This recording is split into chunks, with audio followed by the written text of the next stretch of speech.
scrub the spot, get the club to pop. When I come up with the crop, gotta love it or not. I'm hot from the hop to the scrub the spot, get the club to pop. When I come up with the scrub the spot, get the club to pop. When I come up with the scrub the spot, get the club to pop. When I come up with the scrub the spot, get the club to pop. When I come up with everybody, we do it. Everybody, we do it.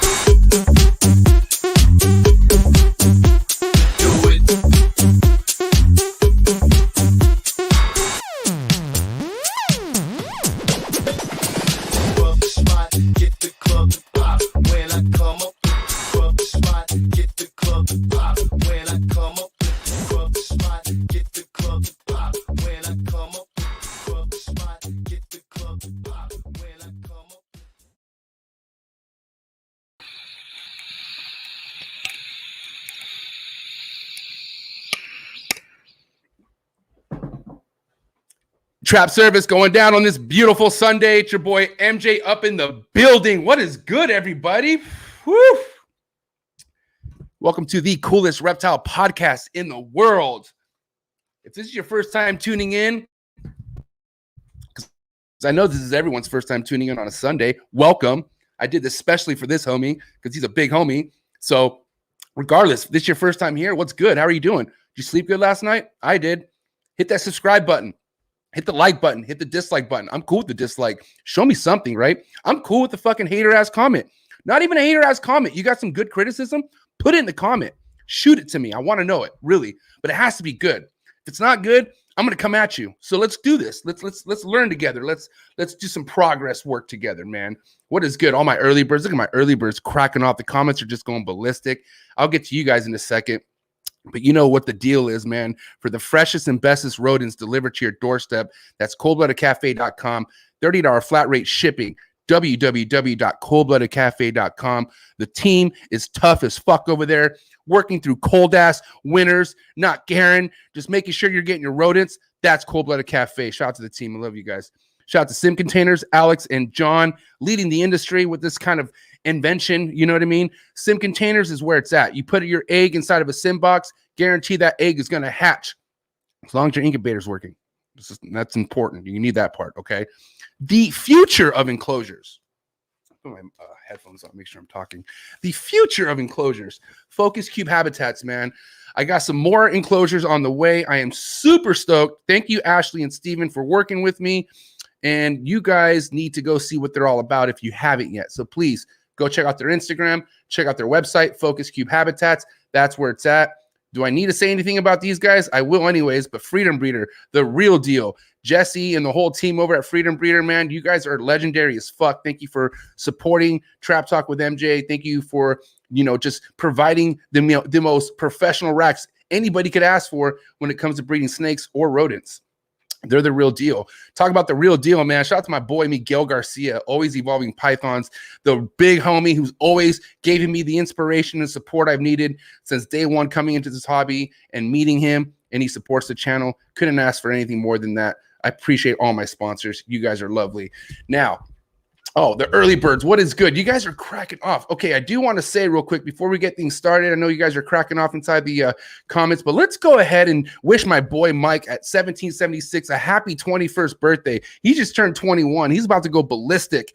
He's over there in Florida, patriotic as fuck. You enjoy your birthday, Mike. Mad support from the Trap. Hopefully, you can make it to the Trap Patreon Zoom session later on tonight. But if not, I don't blame you. I know you're gonna get wild. But shout out to the homie Mike. Shout out to Tasty Hill Herps. What's going on, man? Another Trap supporter, always here, showing mad support. Appreciate you being here, big homie. Genomic Labs. What's up, homie? The big homie Genomic Labs. Martin Morphs. What is good? The General. What is cracking, General? I knew he was going to be here bright and early. He doesn't miss a step in the morning. That's my boy right there. Chris Shelley, what is good, Chris Shelley? Morelia House, my boy Brandon Wheeler in the building. Damn, I think Brandon might get the celebrity appearance award this morning. We'll see. Thanks for being here, bro. Means a lot. Go check out my boy Brandon. The homie Aaron over at Balls of Paradise. Fool's a grinder, putting in work over there in Florida. That's my boy Patreon Savage right there. The homie Chris. What's up, Chris? Another good homie. The Savage. Oh, I thought it was Savage Beauty, but you're a homie too. What's good? Savage Skulls, Serpents, and Exotics. Sick ass name. Pretty scary. The homie Tucker. What is good? Homie Tucker up in the building. Purple Rain Reptiles. This guy has some fucking heat he's going to be producing in the near future. Very excited for my homie Tucker. Let's see. We got Norway in the house. Nusk Reptiles, NRR Norway. What's good? Appreciate the support over there in Norway. I got a couple homies from Norway that fuck with me. So mad love over there in Norway, man. I appreciate you. Hopefully one day I could go over there and smoke with you guys or something.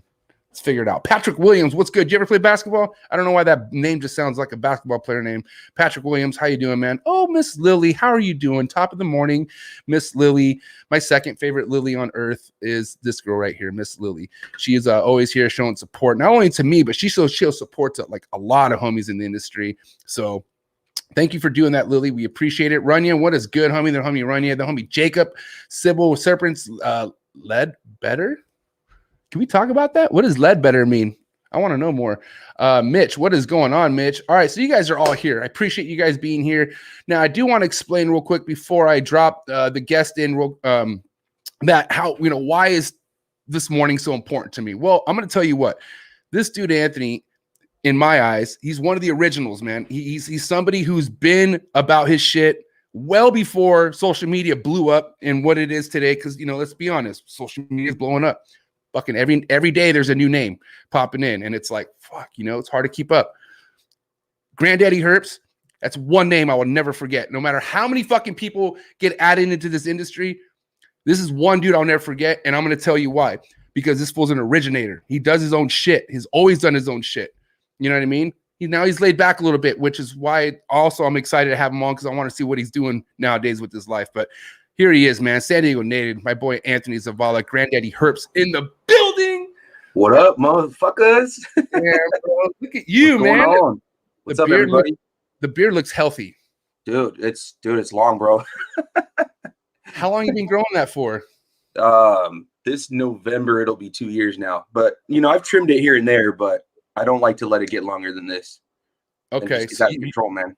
You've been maintaining. Dude, been maintaining, bro. Do you put any product in there, or is it just all fucking just Latino? Beard oil, bro, just when I go out. And it's not even every day, dude. It's just when I go out, man. You know what I mean? Like combing your hair. Tiny. Right. Like when you comb your hair, like only when you want to. Like, right. Yeah, for sure.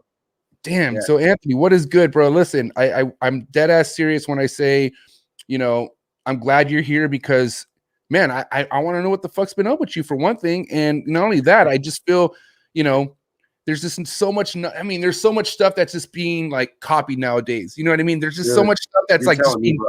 I know it's. You know what I mean? But God bless people. They're trying, right? Yeah, but like, I don't feel like they're not trying. I feel like people can try hard enough. You, my friend, not only do you have one of the hardest names in the industry, but you were so consistent with your content before anyone was really all about that shit. And which. That's always give you props for that. But more importantly, Anthony, give people just a little bit of background as far as like your involvement with the industry. Like how far back does this go? So we're coming up on about 10 years now. I'd say 2011 is when I really started buying my first morphs and thinking, okay, this is what I want to start doing as a little hobby. Before that, I was breeding bearded dragons. So I kind of got my foot wet with the whole breeding thing with bearded dragons. And then I soon realized that the amount of work that it takes to maintain, a sizable bearded dragon collection, along with the amount of return, just wasn't there for me. And I started out with ball pythons. My first snake was a garter snake, but then quickly after it was a ball python. So I always had a place in my heart for ball pythons. And then with the whole bearded dragon thing, I started, looking up YouTube videos, seeing all the different morphs like everybody else does. And then I came across the bumblebee ball python, man. That just fucking blew me away, dude. I was like, that is one snake I'm going to have, like, for sure. And then one day I went into a Triple Reptile in Escondido, California, just to buy some food for my female normal ball python. And I just, while they were getting my order ready, crickets and stuff for the bearded dragons, I was just looking through the cages and I saw a bumblebee ball python, dude. And I was like, dude, I got the cash, bro. I'm taking his ass home with me. So that's where it was just like, it was just instant love, bro. What did you pay for him? I paid just shy of $400 for him in 2011, and I still have the original receipt on him, bro. That's a good price, though, isn't it? Isn't back then? Isn't that a really good price? That was a solid price, dude. And especially coming from like a retailer like them. So I was like, dude, I got to snatch him up. Females at the time were going for nearly double, though. Just because that's how it was back then. And so yeah, I mean, I took him home. I was already making little YouTube videos here and there on the bearded dragons. Nothing like what you see today, where people got all these badass edits. They do their intros. It was just back then, dude. It was just turn the fucking camera on, dude, and just talk about your reptiles, dude. It wasn't nobody trying to put on a show. Really, really different. And there's a lot of OGs. It's not just me, dude. You got Juggernaut Reptiles. You got Demonic Reptiles that used to go by LAC Reptiles. My homeboy, Infamous Beast. He's pretty active on Facebook, but not so much in the groups anymore. But so then I started shooting some videos. I think my OG account, which I still have, is like, I think it's Mr. Zavala 1904 or something like that. And then I was like, okay, I want to have like a catchy name, like something where if this thing takes off, I want to be able to have a name for myself and to be able to sell and market my animals. That's really why I really did YouTube. Was I wanted to have an avenue to be able to rehome those animals. And then so then I started Granddaddy Herps. I think it was at the end of 2011 or early 2012. And then, dude, it just started growing legs from there, man. I started making videos. I started buying more animals, started getting my first clutches, and you just build it up from there. And I'd say nowadays I'm more so kind of like Juggernaut Reptiles. You know who he is, but you don't see him doing all the videos and stuff like that. You just see him on Facebook. He's behind the scenes. He's on Instagram now. He finally got Instagram. Oh yeah. But his animals do all the talking for him. He doesn't have to do shit. And that's what I'm leaning towards now. I can't keep up with all these new cats coming in, man. I can't keep up with this dude with not to talk shit, but with the $1,000 collection getting all these fucking views for just making fucking cookie cutter content. Like I just can't do it anymore, man. And then I focus on my breeding, and I'll put out a video here and there. I'll get 200, 300 views. I'm like, that was a waste of my time. 2-3 hours editing that video. That was a waste of my time. But when I'm most active is when babies start coming around, and then here we go. Everybody's all, where you been? This and that, So all of a sudden, cool. All of a sudden, it's like, oh man, I was just thinking about you. Yeah, right. Shut up. Dude, I'll tell you what, man, I totally feel you on that, Anthony, because like I said, when I came into this game, there's only a couple people that I was like, okay, wow, like this is somebody I'm gonna fuck with. And like I remember, shout out to the homie Austin. Austin's the one that put me on game with you, right? For sure. And then I that's when I like, bro, even back then, before I even had a respectable collection, I still didn't buy people's gimmicks. I didn't like it. It was so phony. But you had your own intro clips, like you had your own thing, like it was you, like it was you. And and that's why I was like, all right, this was sick. Like, you know what I mean? And you were super consistent back then, bro. And I don't know. There's always a new wave of things, right? And there's already probably like fucking 5-6 new waves since the time I've got introduced to your channel. Like it's nonstop. It's nonstop. But I will tell you this, bro. I still think, this is my own personal opinion, okay? I still think you could still do a basic ass video with no fucking crazy ass edits and still do something productive and still kill it with it. It's just a community. It's a community reach out. Like you literally have to be a part of like that social media like story group, and like I don't want to say you have to do the whole follow for follow. I don't do the follow for follow, but I do fuck with people in the DMs. Like that's one thing I started doing, right? But but it's also work, and like I could tell you at the end of the day, you do what you love, and I could tell you it's the snakes, and putting out the content. But I could tell you right now, man, I don't know, your shit's missed for sure. I can tell you if you went back and had your schedule, I mean, even though it's work, and if you didn't give a fuck about the views, I guarantee that shit would pick back up naturally. I think. I don't know. It's, no, dude, and you're not the only one that tells me that, man. You know, people are like, I missed your videos, and you know, it's for me. It's always when it gets into breeding season, it's quiet, right? No new stuff is hatching. You're more focused on the selling aspect of it, and you're preparing for the next season. That's where I have to power through and be more consistent, because that's when I'm like, I'm not focused on the videos. I'm just focused on that. I'm focused on doing my locks, my pairs. I'm always having a late season, and is what I'm starting to realize. And then I'm still focusing on selling the animals. And that's when, for me, it's kind of like, I don't like to shoot the same shit over and over again. Yeah, like some people can do that. They can shoot the same fucking animal, you know, every other video. And for me, it's hard to do that because I feel like I'm wasting their time. And I think a lot of it is I get in my own head with that stuff too. You know what I mean? I feel you. I guess I just got to power through that. I hate it. And, you know, the vlogs. I'm gonna tell you right now, bro, because now there's motherfuckers looking at vlogs that I put out well before the podcast, like, and I couldn't even get 100 views, and now there's people like, what the fuck? This is so great, like this is, and I'm just like, fucker. Now, you know, I was like, dude, I would put like a whole day's work worth of editing, bro, and dude, like, I know. And even blasting. Here's another thing. I'm not going to call anyone out, but this is why I was kind of like, fuck this whole, like, you know, buddy thing, because I would share the shit out of my video and my stories. Nobody would still watch it. So I was like, bro, I was like, this is so political. I said, fuck this shit. I was like, I'm not going to do it. And I stopped. I literally stopped for your same reason. I was like, I'm not going to fucking bust my ass. So only fucking 100 legit people want to watch my fucking show, you know, and when I'm really, you know, but I also got in my own head and I just have more fun doing the podcast because it's easy, you know what I mean?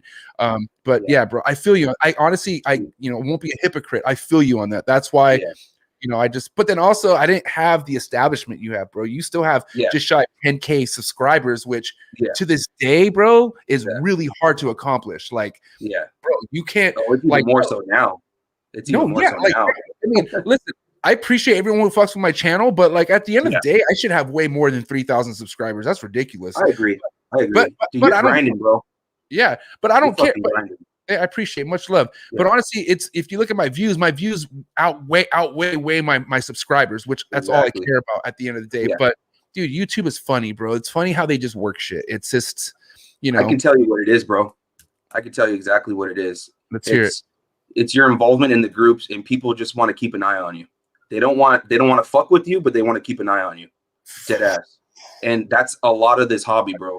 And that's one of the biggest reasons why I kind of keep in the shadows, and I don't, you know, I'll be in the groups. I see a lot of what goes on Facebook. I seen the whole shit that went down 2 weeks ago, and you know, your involvement. I saw all that shit, dude, but I just keep my mouth out of it just because I just don't want no part of it. I hear you, but bro. You're not on the hobby, man. You don't think my ass learned a fucking lesson and a half after that shit, bro? Like, it was, bro. I had motherfuckers attacking and it wasn't even really my DMs, it was my Facebook Messenger. And they were saying I didn't care about Texans. Like, it was so raw and so bizarre, the shit these people were taking, to where I was like, I didn't know. I didn't know these fucking wackos. We're gonna do all that. Like, I was like, what the fuck? And it literally fucked with my whole head and then all of a sudden they were talking shit on your podcast and this and that, and like, you're a piece of shit. I'm like, all that for what? and then what do you think happened after the podcast? Hey man, I would get DMs with the story this long, and at the end of every story, I think you're a good guy. Fuck you. Get the fuck out of here. Exactly. Get the fuck out of it. I just started deleting most of those. I don't even want nothing to do with it. But with all due respect, I learned my lesson. Dude. Just be careful, bro. Yeah. Be careful. They'll fucking lynch you, bro. I used to be very similar. Like, if you look at my old videos, I fucking swear in all my videos. I'm like, fuck you in the comments to all these fucking haters. But then I had to learn to fucking chill out and just keep my mouth shut, because I don't want to taint the business part of it. You know what I mean? And that's what that's why I took took that statement down, because it's embarrassing, bro. It's an embarrassing to this fucking multi-million, if not billion-dollar industry that we run. That's growing. It's about the fucking business. You know what I mean? So, hey, listen, I mean, I know this is a podcast and shit does get real. At the end of the day, that was real life shit. It was real life. It was real life. But you know, some things need to be made an example out of, and I never want to do that ever again. That's it. Yeah. But And, but dude, you handled that the best way you possibly fucking could have, though, too. Wasn't easy, bro. Dude, that was a good fucking. You moved your queen in the right spot on that chessboard, bro. Dude, dead ass, bro. I'm glad you realized. I was thinking, dude, I was worried for you, man. I was like, man, how's he gonna get himself out of this one? I was like, because these motherfuckers are out there with the spears, bro. Yeah, I had, you know, another thing is I had other homies I really respected and talked to who had concerns. Like they were like, bro, and I was like, dude, chill. I was like, bro, nobody realized what I'm about to do, and they're losing their fucking mind. You know, but you know, how can you blame people? Like, bro, the drama, you know. But anyways, fuck that. Yeah, that whole situation got blown out of proportion. Like, I still don't hate that guy. He made a real shitty fucking comment and didn't realize what the fuck he was doing, and he just got fucking annihilated for it. I mean, yeah, maybe he meant it, but still, dude, that was a shitty situation. Yeah, and I'm sure we move on from it, bro. Listen, yeah, exactly. And if he doesn't learn from it, he's self-destructing, and that's on him. Yeah. But listen, at the end of the day, I'm never gonna bring any of that attention to this channel ever again. I swear to God. I swear to God. Cheers. Next question. Next question, Jesus. But dude, you know, but I mean, that kind of leads to why you're so out of the picture as much as you used to be, because bro, you just don't have time. It's nonsense most of the time. Like, I get it, Anthony. I get it, bro. Like, I'm you in 2013, 2014, basically. You know what I mean? So and don't get me wrong, dude. There's a fucking lot of cool ass motherfuckers in this hobby, dude. There's a lot of people I still fuck with. You know, there's people that hit me up in the DMs that check up on me, and I really fuck with them, dude. There's a lot of dudes that are small keepers that I think really fucking should have a much bigger following because they're fucking genuine. I got a couple people that I fucking wrote down. Redwood Reptiles, dude. That dude, he bought a few animals for me. Yeah, Andrew.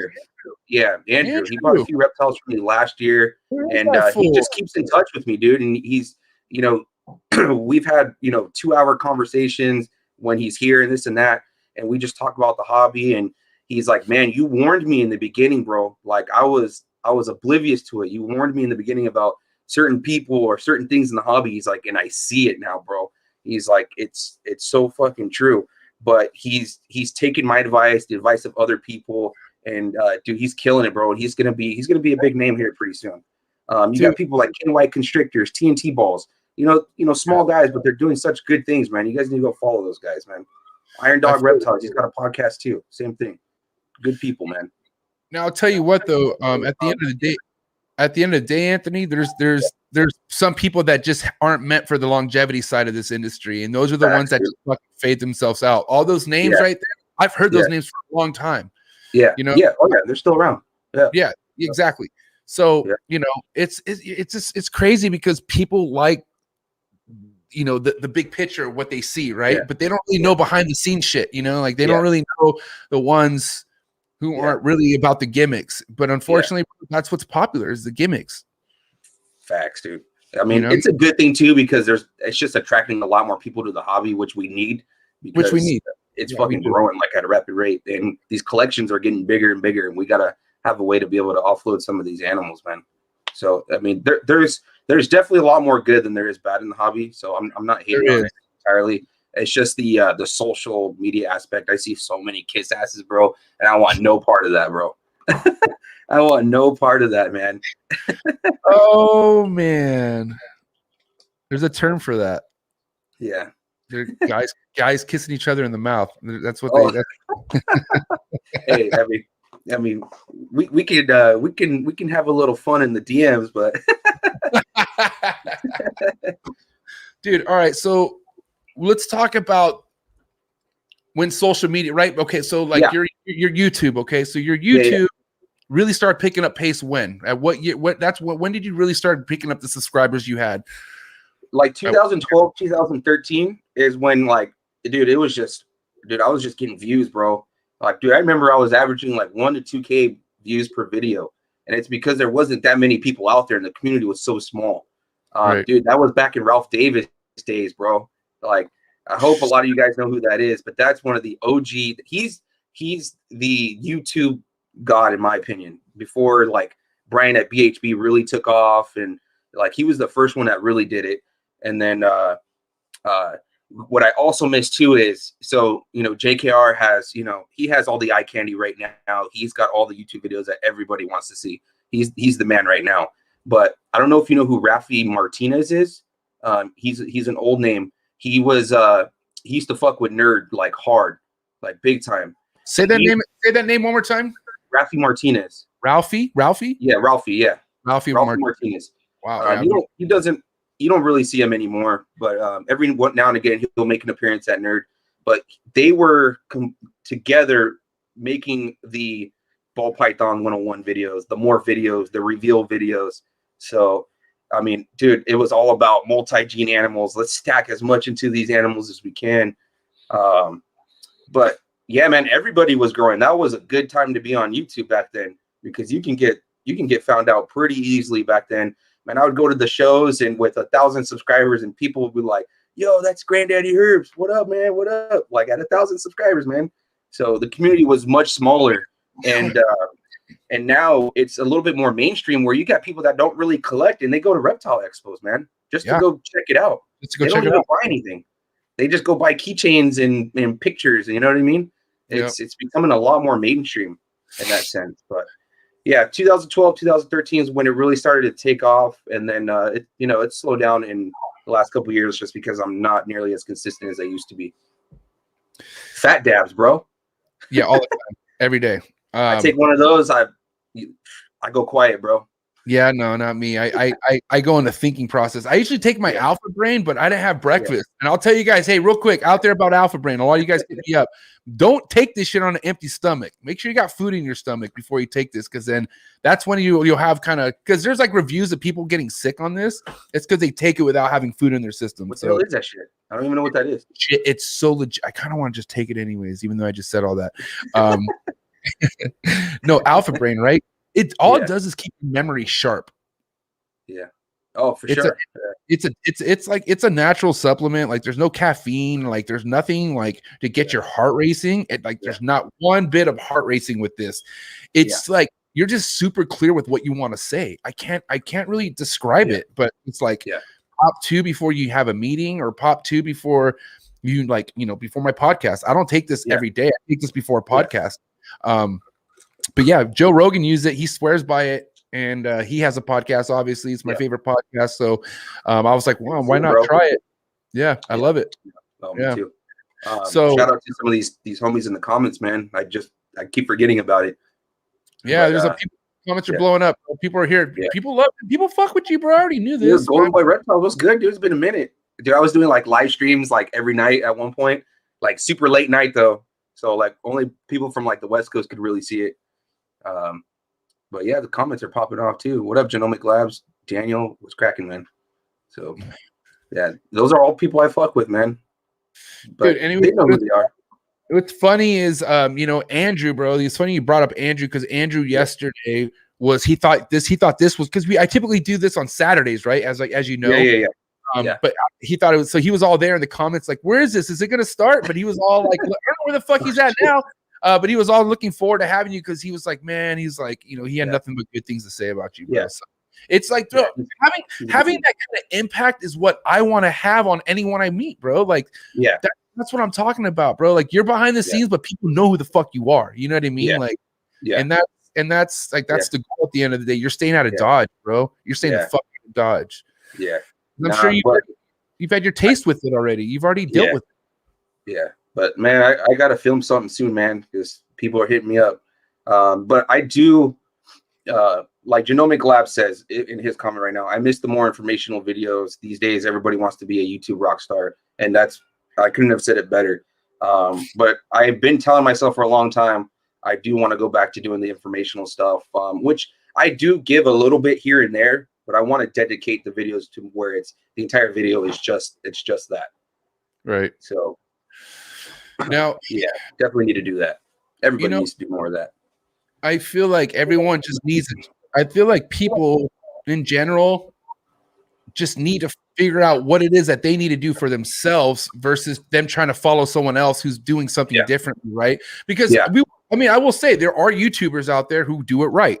You know what I mean? They do the collaborations. They get the big people involved, celebrities and shit. Which There you go. Right. That's perfect example. Hey, dude, I don't hate on that dude at all. That dude's a smart businessman. He is a businessman. He knows how to marketing. He knows how to market, dude. How many channels are like Miguel's? Hardly any. No, I mean, but I'm saying like with consistency, like I mean, there's bar checks and stuff, but I'm saying like it's a business to him. It's like it's not absolutely. a fucking. It's not like I wake up and I feel like doing it. No, bro, like this is like clockwork to him. You know what I mean? Yeah. That's why he has that many subscribers. Same with bar check. Everything's like clockwork, bro. It's a fucking grind. It's not easy. It's hard. People understand that, and people try to like speed up the process, and they'll try to like make themselves seem like they're always evolving or like bar check or something that they're not. And it's like they get those phony followers in the beginning. They get those fucking like, oh, is this another? Wow, is this what I mean? So I mean, but dude, I'm saying longevity is what really pays off. And absolutely, dude, you're still chilling. You're having a good time with your animals. You know what I mean? Your beard looks legit. And you know what, dude? I never have a problem selling my animals come time too. So and I get people that give me they sell themselves. Bro, quality will always sell itself, and you have nothing but bangers. If you go, make sure you go follow my man. But if you go check, I'm gonna upload a snake that I want to talk about real quick. But dude, you right there. For one thing, I could tell the stuff you produce has been stuff that's been put back into each other. Like it's been projects on top of projects on top of projects, which that's how quality's developed. I mean, you could always buy quality. You can always buy quality, but that doesn't mean you're going to produce quality right away. You got to put shit into it. Oh man, Pastel Desert Ghost, Enchi, right? Or am I missing something? No, you got it. Pastel Enchi DG. Dude, so Desert Ghost is one thing I'm lagging in my fucking collection, which I'm going to fix that this year. But bro, tell me about the Desert Ghost project to you, because that's just a hitter right now. Like that's probably the hardest recessive projects out in the game other than Clown. So dude, if you're not in EG, I don't know what the heck you're doing, man. I got into it about 4 or 5 years ago. Had a little bit of a rough start with it, but it's finally picking up. 2 seasons ago, I focused mainly on trying to plug it into double recessive stuff. So I put a Lemon Blast Desert Ghost to a Pastel Clown female, and so I got some Lemon Blast girls that are both double het DG Clown. But what's cool is I popped out a Krypton boy out of that. So he's a Krypton 100% het for Desert Ghost too. So pretty badass there. And so he can produce, essentially, if you use them in the right way, you can produce more Kryptons, Clowns, Desert Ghosts. So I did that. I also put a Pastel Enchi Desert Ghost, which is the dad to this girl, to a regular pied female. And I got a Pastel Enchi double het Desert Ghost pied female and a Pastel double het Desert Ghost pied female as well, which those girls they're right about 1,300 grams right now. And I went and I bought a male for them because I didn't want to breed a brother, which I have no problem doing that, but I wanted to get some different genes in the mix. So I bought a Pastel Spot Nose that's 100% double het Desert Ghost pied. No, sorry. I bought a Pastel Spot Nose that's double het Desert Ghost Clown, but I also, for those girls, I bought he's an Orange Dream Yellow Belly double het Desert Ghost pied. There we go. Yeah. So I'm working that Desert Ghost into a ton of shit, man. So I've got a bunch of hets from the last few seasons, a bunch of het girls that I raised up. So in the next year or two, you're gonna start seeing some bangers, dude. Some double recessive stuff, hopefully. So, good. I'm glad. Yeah. Now let's talk about because another reason why I'm stoked to have you on the show, because like you're from the same demographic as me. Like I don't really talk to so many people like this that are from like the same fucking area. So your seasons, right? Like as far as your room when it comes to breeding and whatnot, we live in a pretty awesome fucking area, so we don't have to worry about much. Do you run any heat throughout the year? How do you control your room and stuff like that? Like, honestly, man, I keep my temperatures. I don't even play with them, dude. I just keep it consistent year round and let the natural temperatures drop do all the work for me. I don't even mess with that, man, and I've never had any issues with that. So meaning like you have a constant hotspot for your females all the time? All the time. Yep. Yeah, I don't even play with that. Occasionally I'll get in my head and be like, oh, let's drop it down 2 or 3 degrees, but not that often. And the only time I honestly really do that is in the summertime, because it can get kind of hot where I'm at, because I'm in a desert. I'm in Temecula. Right. So I'll drop the temperatures down a little bit, but other than that, I don't nah, I leave it alone. And we can breed year round where we're at, man. I've had no issues with that too. Yeah, because I mean, I've always just was kind of wondering, because like I said, I don't run any heat until I see a female ovulate, because because my room, like my room will drop to naturally, right? Just like it'll naturally drop to 77, 75 at night. Yeah. And at during the daytime, my room will get to 83, 84, like all the time. Yeah. Even you know, even if it's cold out, I'll shut the windows and maybe barely have to turn a heater on for a couple minutes, but my room's always at 84 to 83. But but then I'm also thinking, I'm like, well, maybe, you know, what if I miss ovulation sometimes? You know what I mean? Or so, but I mean, I don't know. I did that last year and it seemed to work. You know, I had only had 4 girls not go for me out of like 15. So solid, dude. That's solid. Yeah. And what you're doing is right, because that's a pretty good average, realistically. Like that's a good that like that right there. That what am I trying to say? That little zone right there. I guess you could say that. I don't know. Fuck. Stone. But now, all right, cool. So now, at what year, bro, were you? I mean, because how many clutches are you at right now a year? So it's kind of been hit and miss the last few years because I've been running into issues with getting feeders. I prefer to feed my entire collection live. They just respond better. They grow faster. And they've been that way for years. And in the last 2-3 years, I've been running into some issues with suppliers, just not doing it anymore, or having accidents where they get a ton of tubs flooded. And so I'll buy a lot frozen and do a little bit of both. And it's just been real hard the last 2 years to keep them consistent. 2 years ago, I think I hit 15 or 16 clutches. Last year, I only did 6 clutches just because of the food issue. This year, I ran into a little bit of a food issue, but I should still be able to hit, you know, between 15 to 20 if I'm on top of it. I was shooting for 30, but I think that's just going to be unrealistic right now. And then some of my males already went off of food just because of the whole winter, and I started breeding them. And so I'm shooting for 15 to 20 if I can still make it happen, which I think I can. I got a lot of females that are now of size, and so I'll get them going. I'm not even going to wait for the next year. Let's talk about that food issue real quick. Like at what point did it affect your females from going? Like, so when were they like scarce of food? When did you stop feeding them, or whenever? So the last 2 years, it's always been around November and December. So I got them all fat, plump. Everything's all fattened, plumped up, ready to go. I start breeding October, November, and then I noticed that it started to get real difficult to get some food. And so, you know, I would breed them and I would breed them, and then, you know, I would offer them frozen. They may not take it. They may take it the next time. It just created a real big inconsistency. And so if a male starts to look a little too thin, then I'll just pull them away from the female and I'll leave it alone. I'll either throw in a backup male, or if I wanted to save that specific project, I'll just leave it alone. I won't even keep trying.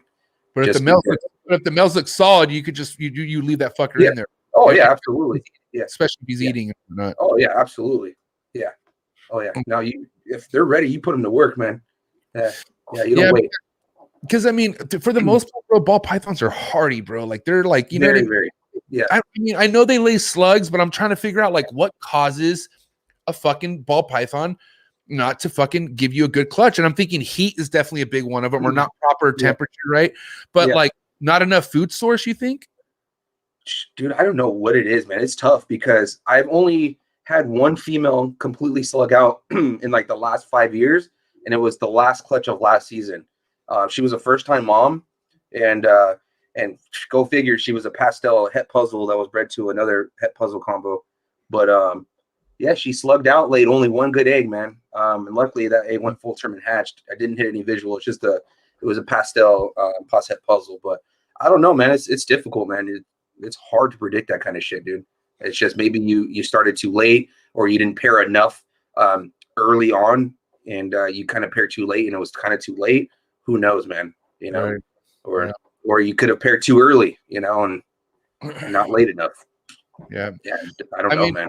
I just feel, you know, like you, man. I mean, I'm knocking on wood so much right now because I've yet to have a female just slug out for me. You know what I mean? Yeah. And I'm thinking like because my temps are consistent. You know what I mean?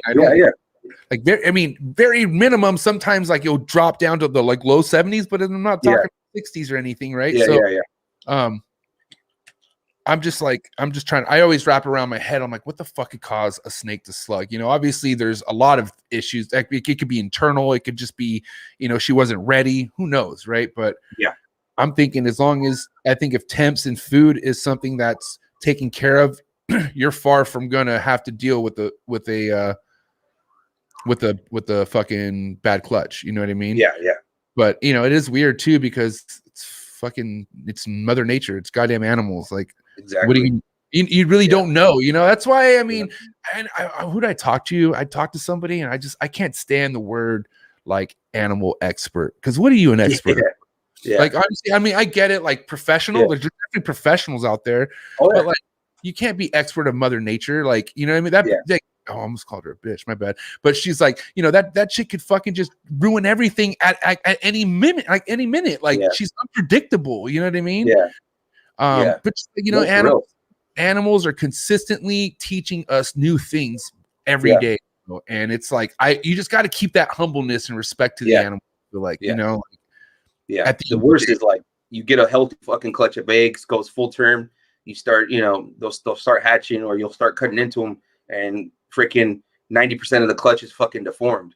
Like, and you can't predict that shit. Like my buddy over at Zavala Pythons, which is another low key, you might not know about him, you may know about him, but that dude's pumping out like 50 something plus clutches a season with some heavy shit, and not a lot of people know who he is.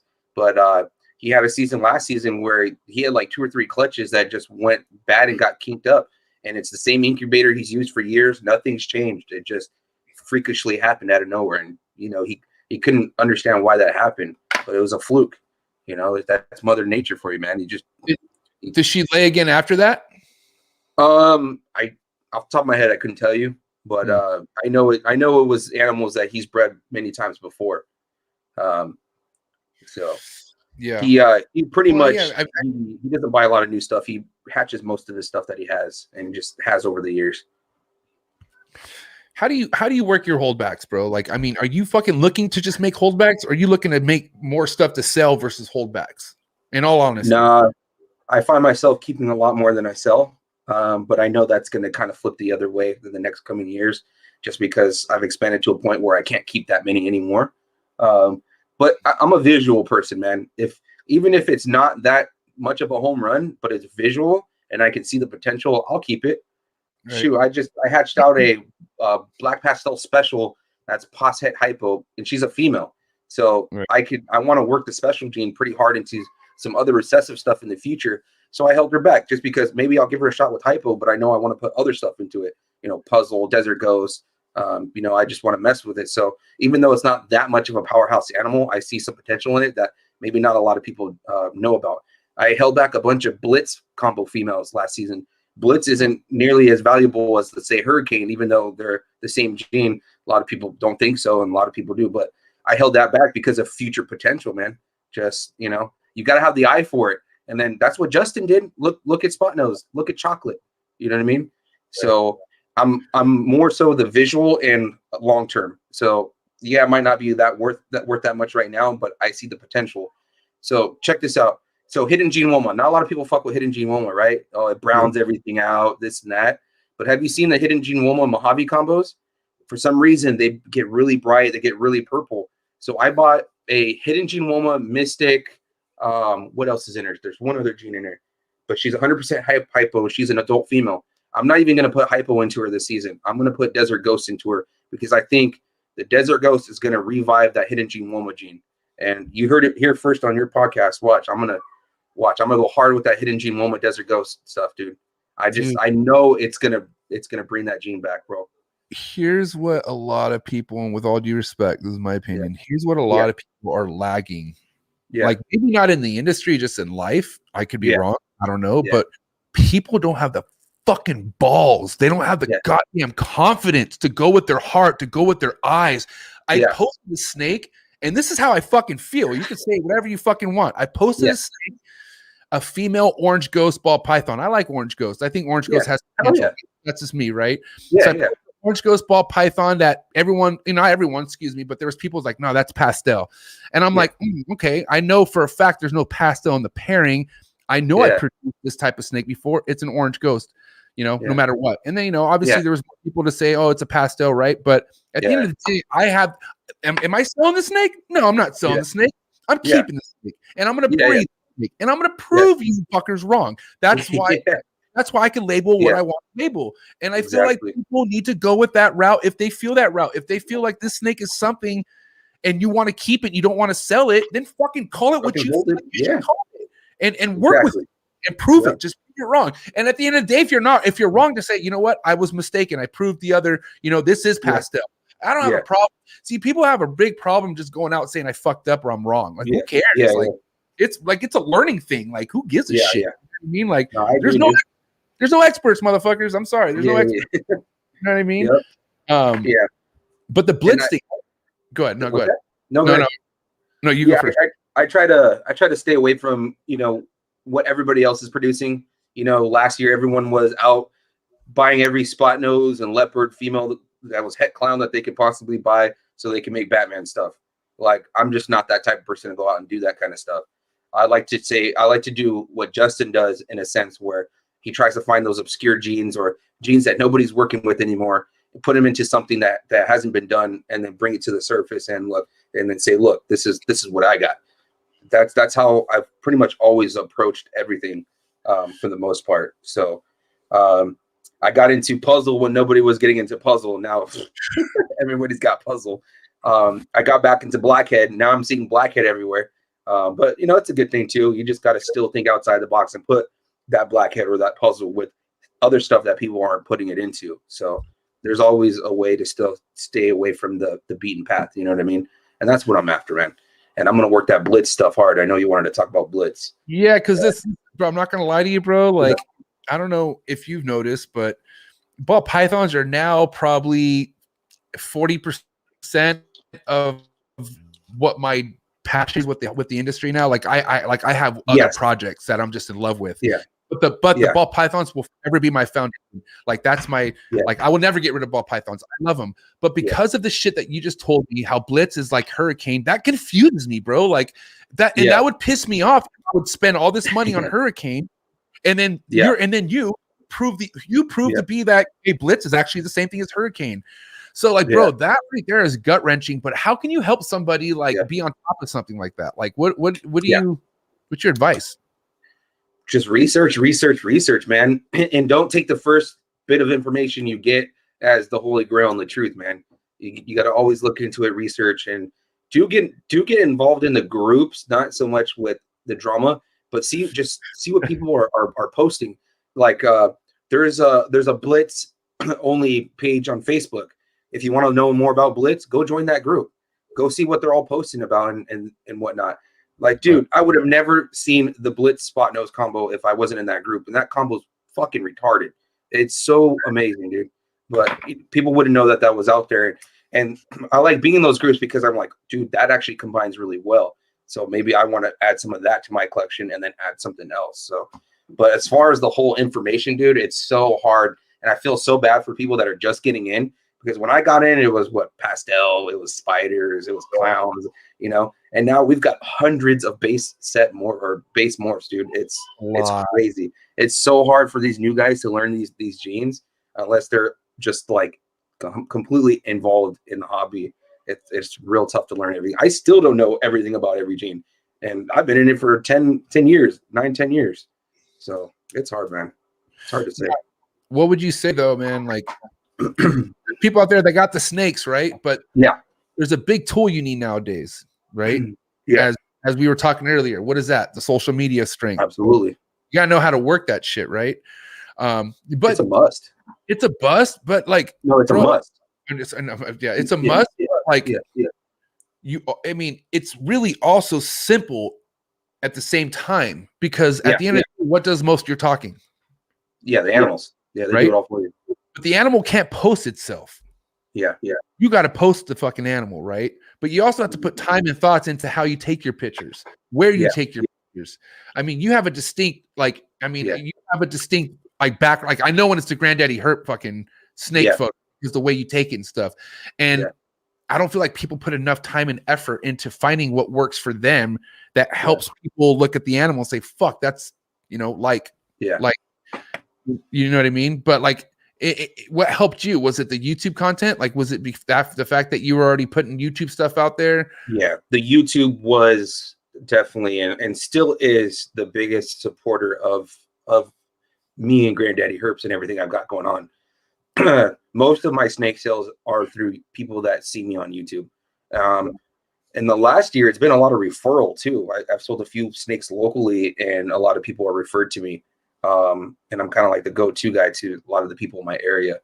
I've also, you know, made some really good friends in some really good places. Out right by me, there's a place called the Reptile Shop, and they do all the shows all along the West Coast in Arizona, Nevada. You've probably seen them at, you know, Pomona. They've got a pretty big booth. They're called the Reptile Shop. But about 2-3 years ago, I was introduced to Mike by my rat supplier. I went over there, I shot a couple of videos, and now we're like super tight. They give me hookups on certain things, and I've met some pretty cool people through them. I met Dave Kaufman through them because he was at their booth at Pomona. And then so I got to meet him. But just the YouTube is actually what got me introduced to them, and then a few other people. The YouTube is an absolute must, even if it's just basic stuff. It's a resume for you. So if you're selling online like Craigslist, follow me on YouTube or watch my YouTube to see this animal. Or like if people say, oh, can you send me more pictures? I don't even send them pictures. I was like, no, go here's a link to the video where you can see that animal. And so it helps so much with that. And people don't realize that. Like, do a for sale video and then send your customer the link to the for sale video, because they'll see everything you have, and maybe they'll grab an extra animal too. I've had that happen a lot. I'm interested in this animal. I show them the link, and they're like, oh, how much for both of those animals? And it's great marketing. YouTube is where it's at, man. And it just doesn't hurt. You're like, it doesn't hurt. It's free. It's free. Yeah. Same with Instagram. Yeah. Yep. I mean, and then that's another thing that's crucial too, is like, you need a lot more than just Instagram to market yourself. You need to market yourself anywhere you can, you know, even like you said, like that was honestly good advice, what you just said about the Facebook groups, because you don't need to get involved, but you could just go and watch and just like look and like look at the snakes. You know what I mean? And you know, look at them like they're looking at you, bro. Burn them. Dude, too funny. But okay, I want to refer back to the hidden gene Woma, because I'm not gonna lie, that was a genetic a few years ago I would look at, and it was like, oh, pass. Yeah, because I would also ask with other, you know, that's another thing. I was like, hey, what do you think? You know, what do you think? And then I did see some hidden gene Womas and some combos that also didn't really impress me either. I'm not gonna lie. I get it. Yeah. But let's talk about some combos that you feel like are the ones. So I mean, like obviously DG and hidden gene is something you want to produce this year, right? Yeah. So it won't be a visual. So it'll be some head stuff. But some banging heads. It should be banging heads. It should be some like heads that you know that are heads, right? Oh yeah. Yeah, for sure. Because I'll put a visual Desert Ghost to her, and then the bonus will be that they would be, you know, pos het hypo too, because she's a proven 100% het hypo female. But I think hypo is really good with hidden gene Woma. It helps keep that brown. The hypo works really well with dark genes. It brings those browns and makes them kind of glow and not look so brown. It brings the color out. So I do Desert Ghost with that, hypo with that, maybe some puzzle stuff down the road to see how wacky I could get that pattern without throwing leopard in it or spot nose into it. But yeah, I think Desert Ghost is gonna be where I can really bring that gene to light, man. I have a strong feeling, and there's only one person I've seen actually go that route as well, and it was a for sale ad in Canada. So somebody had a hidden gene Woma that was Desert Ghost. So I was like, damn, he's thinking what I'm thinking. Do you know the name? Do you remember the name? I don't remember. The last time I looked at it was like, I don't know, 6-7 months ago. Okay. So it's been a while. But I was like, damn, somebody's thinking outside the box. Super heavy DG stuff floating around Canada, I'll tell you that much. Oh, yeah. Yeah, you got Will up there freaking going hard. That's what I'm and Billy. Yeah. Yeah. Well, yeah. But Will, bro, Will is just a fucking monster. Oh, my God. Yeah. Dude, he got in at the right time and put his money where his mouth was at the right time. and stayed kept building. That he just Yeah. built. That's the thing I learned a lot from Will is just like Yeah. how he just keeps building. Like he keeps Yeah. building. And it pisses a lot of people off because they want what Yeah. he has, but like, Yeah. you know, it doesn't matter. It's his shit, you know? Yeah. But Dude, man, I kick myself in the ass all the time, bro, because when I first got into it, it was all about the codoms and the doms, bro. Nobody was really working recessive. And I wish I knew better, or I had somebody that could mentor me into going the recessive route to start with. Because all we were doing was buying single gene, double gene animals and stacking as many genes as we could. And every year, the value of those genes were just dropping and dropping. And then then you got people like Justin that started building the recessive stuff early, Ozzy, all these big name guys that were working the recessive stuff early, like Will, he was working recessive stuff early, and now it's really paying off big time for those guys, man. And I realized that about 5 years ago, but by then it was already like, man, I'm way behind, but I'm getting there, man. So I'm taking the slow but sure route of the double het stuff that if I hit on it, dude, it's going to be game over. So, I mean, the slow game's the best game, man. Especially, because it's all about the journey, dog. You know what I mean? Hell yeah, dude. You just appreciate it. You appreciate your work more. You know what I mean? Oh yeah, dude. You hatched that fire fucking animal that you were working so hard to produce, man. Oh, dude, it's so worth it. Yeah. I don't know if you saw that blackhead combo I hatched out this last season, dude. He's fucking ridiculous. He's a blackhead, black pastel Mojave, and I'm pretty sure he's got yellow belly. That dude came out so black, just beautiful. And he's a great eater too. He's going to breed this coming season. So you produced in 2019? From 2020. Yeah. Okay. Yeah. So it was let me see, I'm trying to find out which one it is, because how far post was it? Like when did you post it? Let's see. Because it should be, you should see one pretty recently. Look for a really freaking black snake, bro. 1, 2. Yeah. Does it kind of? Oh yeah, this thing looks fire. It's got a little bit of striping going down its back, but look at its head. Oh, it looks like a highway, but it's not. Yeah. Like it has those distinct markings. Yeah. I'm about to pull it up right now. So a fun project, dude, I got working on, and I'm pretty sure the female's gonna go. I've got an asphalt blackhead pastel female that I bred my blackhead yellow belly to. So I can make the super blackhead, was it freeway from that. Plus you add pastel on top. That's it? Yeah, that's it, dude. Look at that thing. That thing's ridiculous. Fire. It's a male, right? It's a male. And he's breeding. Yeah, I got everybody trying to snatch that from me. No way. Wait, and he's breeding. You're breeding him this year? This coming year, I'm going to breed him. Not this season, but this one coming. Dude, he's already pushing like 300-400 grams. So he'll be ready, dude. And he eats like a monster, man. Which is how I love him. What do you? Okay, I feel you on that, because my hardy males are fucking just monster breeders. They just fucking lay pipe. But then you have people. Then you have other people on the other end of the spectrum who like to say, "Well, no, I leave my males on mice," or they're on meals, and because it keeps them lean and shit. But what's your take on that? For me, that's like risky for me, man. Like I like to put as much size on them as I can, because I've had in the past where these males will breed 2 or 3 times and then they'll stop eating and they'll get like scary skinny, bro. And like I just don't want them to die. And I know a lot of people, I don't know if there's some other tricks that these breeders are doing to keep them that thin and keep them eating and breeding, but I haven't figured it out yet. If I keep them lean and I breed them, they're not going to eat, man. Some will eat. It's very rare that some will stay consistent, but in my experience, most of them they'll stop eating, man. So I like to size them up, especially in the later months, like August, September. I turn up the food for everything. And that way, that male can breed to multiple females too.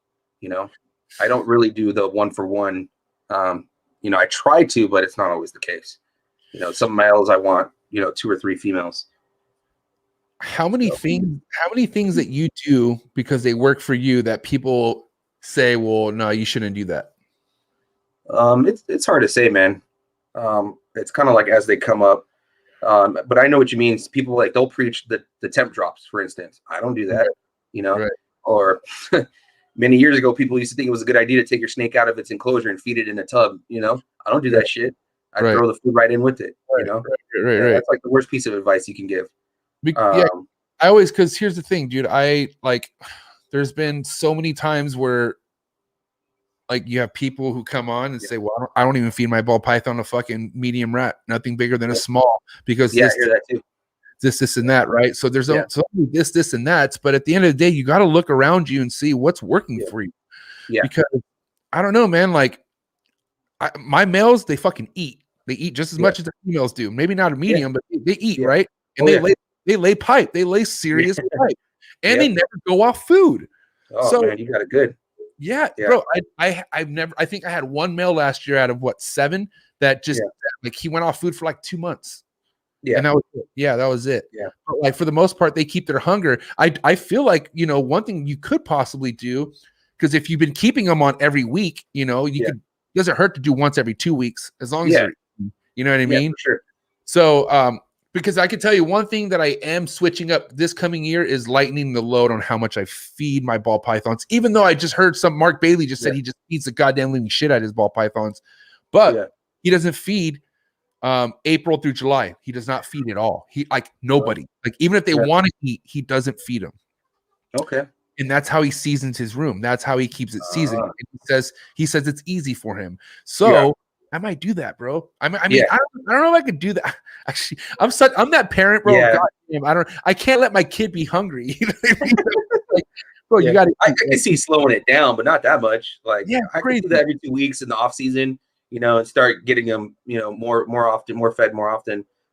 Come closer to breeding season, but I don't know about 3 months. That'd be tough for me to do. He's also in Minnesota where it's like negative fucking 0 degrees. Oh shit! Yeah, it's probably just different for him, and that works probably. You know what I mean? Yeah.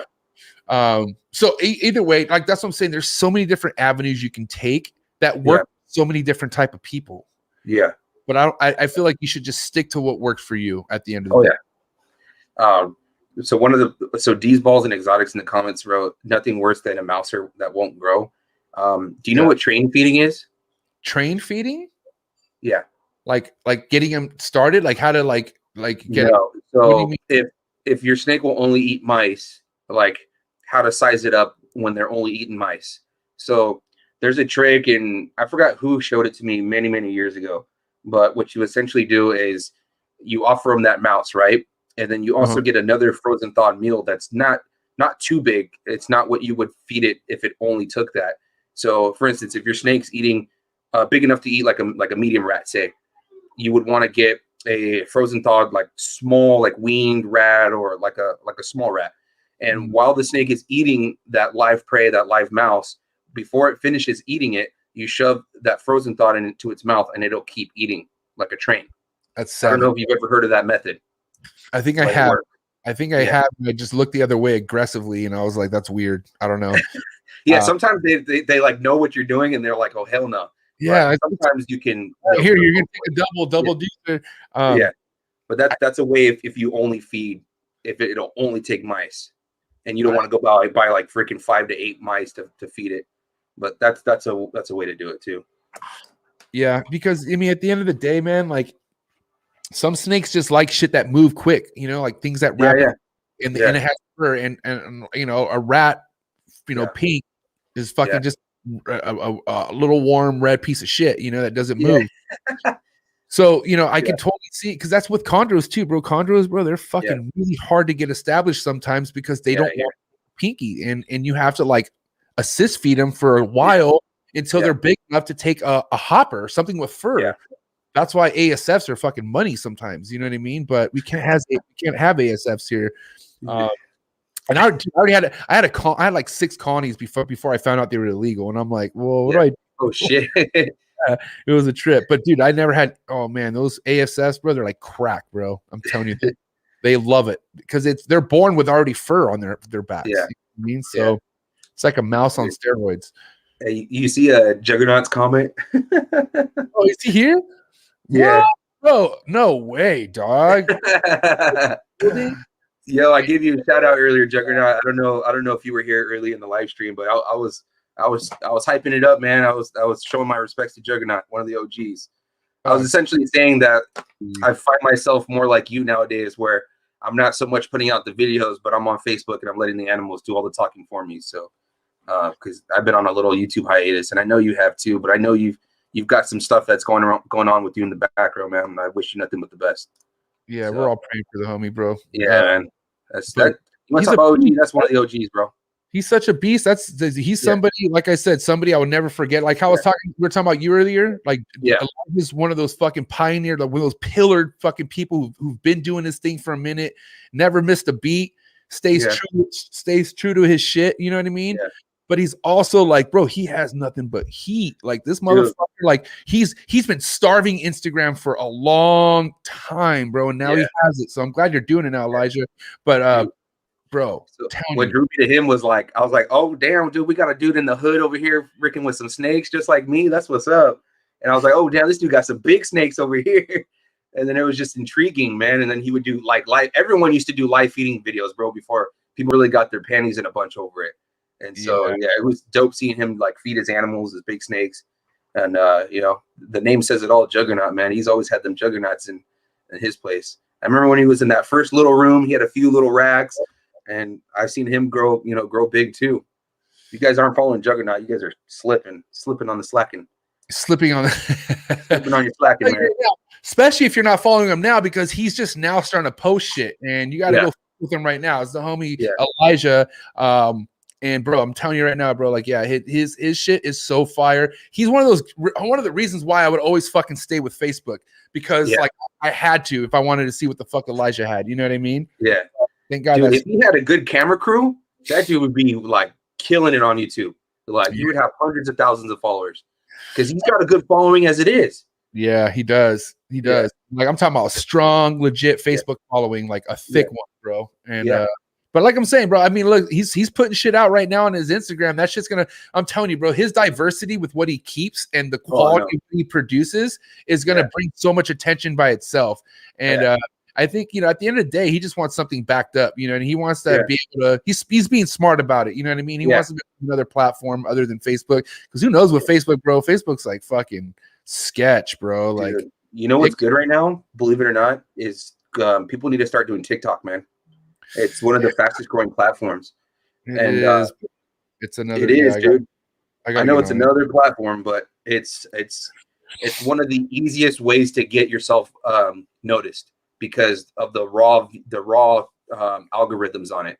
So you can have literally no followers, and you can just post something that the first few people are going to see and actually watch the video all the way through. Then TikTok's going to push that out into more people, and then more people. So there's people with their first post that go fucking viral with only one post, and then they get, you know, not a lot of people know this about me, man, but I'm still a freak on this shit right here.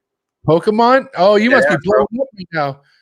Deadass. So I posted my first TikTok video about 3 weeks ago, and it got 120,000 views and 6,000 followers overnight. So that's why I'm telling everybody they need to go there. My homie AJ's Reptiles, he just broke 100,000 followers in about 2-3 months on TikTok. Damn. TikTok's no, it is, bro.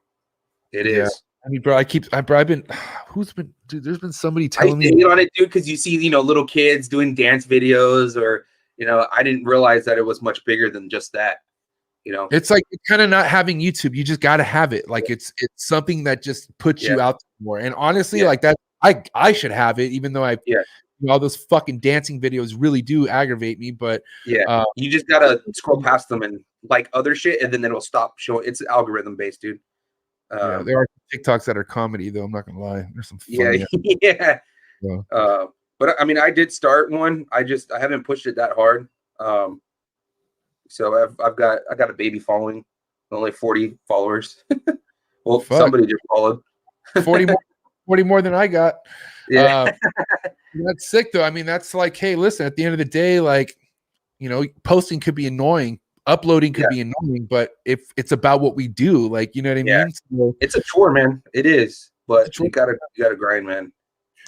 So, dude, all right. So I want to talk what are some of your personal interests right there? So behind you, I see Zelda and shit, or what do you got? So, that's my shit, bro. I'm a video game nerd, bro. I am a video game nerd. So, you know, we grew up in the generation with Nintendo, Super Nintendo, and I just never stopped, bro. I just never stopped. So, I mean, I've got some collectibles that I don't open and shit. Like, this is like my pride and joy right here. It's my favorite game of all time. But yeah, dude, I went to like an antique, like collectible anime show on Wednesday, and I found this bad boy, which is one of the exact toys I used to have when I was little, bro. Yeah, bro. Like, I think I had that one too, bro. How much was yeah, that? So, dude, only $10, bro. Oh, so hell you yeah. put your Yeah, head I in, had that one. Bro, I had the feet. You squeeze the feet. Yeah, you squeeze the feet. Hold up. Yeah, It's bro. That is so worn. hard. I had all those. Yeah, dude. That is hard. Damn. You gotta wiggle. Yeah, dude. So as soon as I saw it, I was like, dude, I'm grabbing this shit. And then they had like I was looking for like a Hulk Hogan. See if I can get it to do it. I was doing it the other day. There it goes. My head stopped working after a while. Yeah.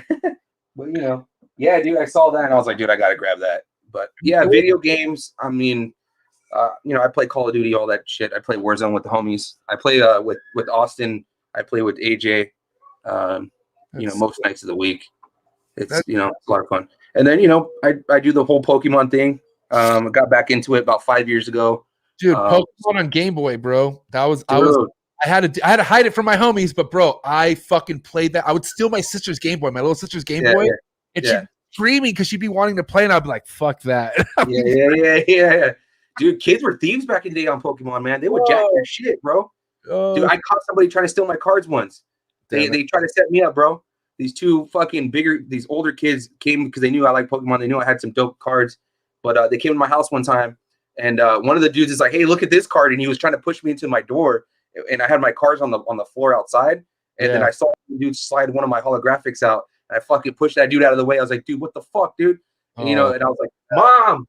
My mom's OG, dude. My mom came and fucking ripped him a new one. Hell good. Yeah. You don't fuck with a Mexican mom, bro. Never. Oh, hell no, dude. She'll take you out by herself. I was a bad kid, bro. And my mom went and laid into a few parents a few times for me. Dude, you want to talk? So my mom's Italian, right? So kind of same level as a Mexican, but dude, one time I got jumped in middle school, right? Yeah. And like I got jumped in middle school. She didn't know that my sister actually went and took care of it after. Like, my sister was a big time chola, dude. So she had like all these home shit. She went and helped me take care of it, but my mom didn't know that part. So I came home, I was all fucked up, and she's like, "Oh, was those guys an old guy?" And she fucking threw me in the back of her car, and she went driving down the hood, just screaming random cholo names like Mousy, Bouncer, and I was like, "Mom, what are you doing, bro?" But dude, you just can't do it to a mom; she'll snap. You know what I mean? Like, yeah. It's crazy when you that mama tiger level gets there, and she'll just write. That's what moms should do. You know what I mean? That's what moms just respect that. I'll show you one of my other hobbies real quick. Let me grab something. It's right here. Yeah, shoot it. Good times with the homie Anthony. Thanks for tuning in, guys. Cool Sunday. I'm not gonna lie. I like that. I'm a man of many hobbies, bro. All right, like a lot of us are. If we're a keeper of one thing, we're probably a keeper of another. But check this bad boy out, dude. Oh my Anta. It's a paintball gun. Oh, I thought that was a real gun. I don't know my guns. No, so I didn't know. Dude, it intimidates the shit out of people when I go. So you go paintballing, bro. You're a paintballer. Yeah, dude. I've been paintballing since I was about 12. Pretty religiously. I had a good roommate who I had a good homie of mine who was my roommate, and he was a professional paintballer. He played for the Orange County Bushwhackers. Yeah. Nice. Yeah, That's he sick, was dude. good. Bro, his guns were fucking like, they were so expensive, and I couldn't believe like how expensive they were. $1,200 guns. But like he would like he was so quick, bro. Like it's like, oh man, I'll tell you, that's a sick ass sport. Paintballing, bro. Fun, bro. I mean, yeah, you're not gonna die, but bro, you still don't want to get tagged. It's about not getting hit. Yeah. So it's like, you know what I mean? Like, woo, dude. I want to go do that again, bro. Have you been? Have you ever been? It's fun. Yeah. Oh, I got fucked up knees though. I got really fucked up knees, so I haven't been able to. And you're like, bro, it's straight kamikaze war zone and fucking like you're sliding, you're fucking diving, you're dude. Yeah, and I'm hardcore with that shit. If you put me in that environment, I'm fucking Rambo. I'm commando, dude. I'm like fucking. I hide in the brush and I just like I just like hell yeah, picking people off, bro. It's amazing, but it's hard on your knees. It's very hard on your knees because you get in a lot of awkward positions with your feet work. When you're strafing, and then I catch myself on my knees a lot if I'm getting down low in a bunker. But man, that adrenaline rush is like it's like no other, man. It's so much fun. And I've been doing it for so long. I feel bad for some of the beginner walk-ons sometimes. I'll tear into them, guys, or what? Dude, I'm really aggressive. I'm a frontline player, so I'll shoot, I'll push, I'll cut off your ankles. I'm very aggressive. Yeah. Yeah. What's cool about that gun is you can get a shorter barrel on it. You can take off a few things and make it kind of like a SMG. You can make it like a sniper rifle. It's pretty badass. It's dye paintball. It's tactical marker. It's a $1,500 fucking gun though, but it's Jesus Christ, it's worth it. How many rounds does it spit out per time? Like what? How many? Did you see that little hopper underneath? That thing holds over 300, bro. Damn. I hardly ever have to reload. A typical one holds like what? Like 100, 150. So double the amount. Yeah. Damn, you could just unload. Yeah, I can go ham, bro. Yeah. I got some GoPro footage from when I went middle of January. I'll have to upload it and send it to you, bro, to get you all hyped. We'll have to go out there. Yeah. So you go out and like in your area, right? Because there's spots out where you're at, right? Like to go. Oh yeah, all over. Yeah. I can't remember if it was Temecula where I went, but it was in that area. There's Lake Elsinore, and then Camp Pendleton. There's Escondido, Mr. Paintball. But I know I can build an AR, bro. But I like paintballing. I can actually shoot people with that, like as often as I want. Yeah. What would you say one of the worst places to get shot at on a paintball? The neck, and believe it or not, your side it stings pretty bad. Yeah, but the neck, I feel bad. So we went for my birthday in January, and the very first game, bro, I get this angle, and I've got my eye on this angle, and my little cousin, he's creeping, doesn't even see me, bro. He's on the other team, and he creeps, and I do a one shot. Cause I'm not that guy that's an asshole and will light you up. If I see that you're hopeless, I'm gonna one shot you. So I one shotted him, and it unfortunately hit him in the neck, dude. Gave him a nasty bloody welt on his neck, and he had to live with that the whole day. But those leave a knot. Like your hands kind of suck too. Your fingers, those kind of suck. Yeah, your skin's really thin on your fingers, and so more than likely you're gonna bleed. So growing up in school and shit, you had animals, obviously, right? Like you always had Reptile, right? And mom's from the age of about 12. I did from about 12. My mom wouldn't let me have them before that. So my first one again was a garter snake. My grandma bought that for me at a swap meet. I kept asking my mom. She said no way. And then we were at a swap meet, and this little Asian guy was selling chickens, rabbits, garter snakes, a bunch of other little things. And I told my grandma, I was like, "Oh man, I really want a snake." My buddy brought his wild caught gopher snake to class, and we all got to eat a mouse. And I've been wanting one ever since. And she's like, "I'm like, but my mom won't let me." And she's like, "I don't care what your mom says. I'll buy you one." I'm like, "Heck yeah!" I'm my grandma's firstborn, dude. So my grandma, anything I wanted for the most part. If she could buy it, she would. Yeah, bro, that's why they call me King Michael in my family, because I always get what I want, bro. I'm the grandson, bro. You know what I mean? Yeah. Yeah, same thing. So I took that home, and I had that for many years, and then I ended up. My mom saw him. Okay, he actually likes this, and he's really good with it. He takes good care of it. So we were at there was a place down in Oceanside off of Coast Highway. I'm sure you're familiar with the area. It's kind of by the harbor in Oceanside. But there used to be a reptile shop down there back in the day called Reptile Haven.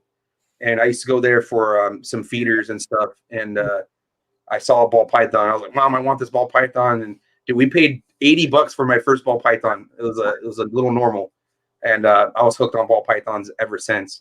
And what's crazy is, so the guy that gave me the ball python, I could smell the aspen that he was keeping it on.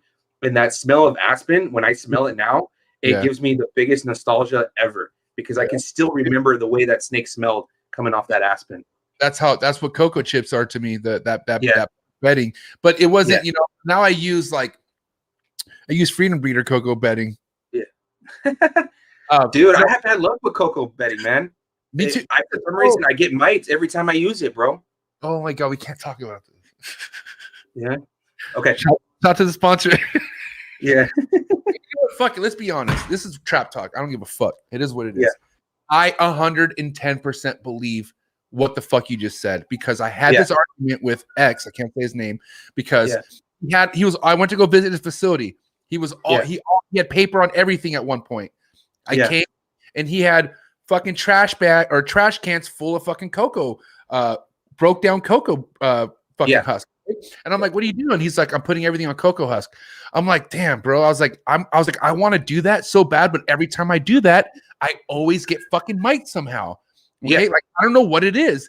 Yeah. And he's like, no. He's like, well, if that's the case, it's because you never killed them or yada yada yada. I'm like, all right. I was like, well, just because I don't want them again, I keep my shit on paper because I don't like I don't want to deal with it. Right? Yeah. So literally, bro, 3 weeks after I get back home, he's like, I got fucking mites, and I was like, dude, what I think it is, and I didn't really look up the research on how a mite is born.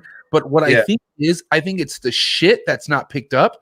I think it's something's left over from either a rat that was in there or something from a snake, and it just it becomes a fucking mite somehow. This is what I think. I don't know. I'm glad I'm not the only one, dude, because I thought I was the only one. No, I was like, dude, why do I keep getting mites every time I tried fucking different cocoa husks?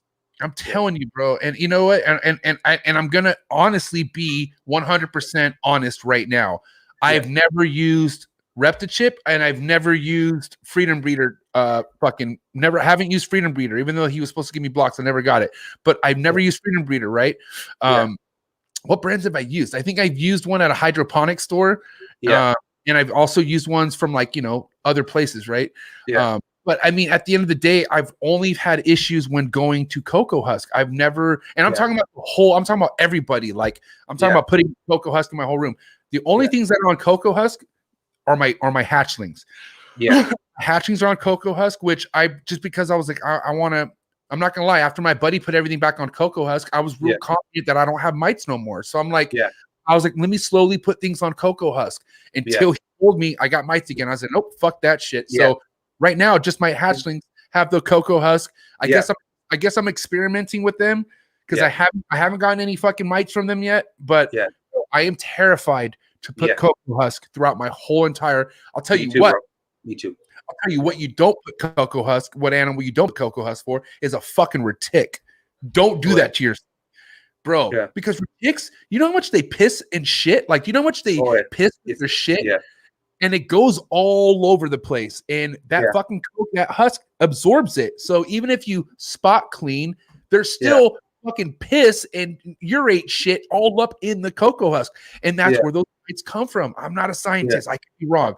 I'm not a scientist, but I have someone else who agrees with me that when you put everything on cocoa husk, motherfucking mites come back. I don't know what it is. Me either, bro. I'm on Aspen now, bro. I was on Aspen before. And I went back to Aspen, and I've never had mites with Aspen. Never.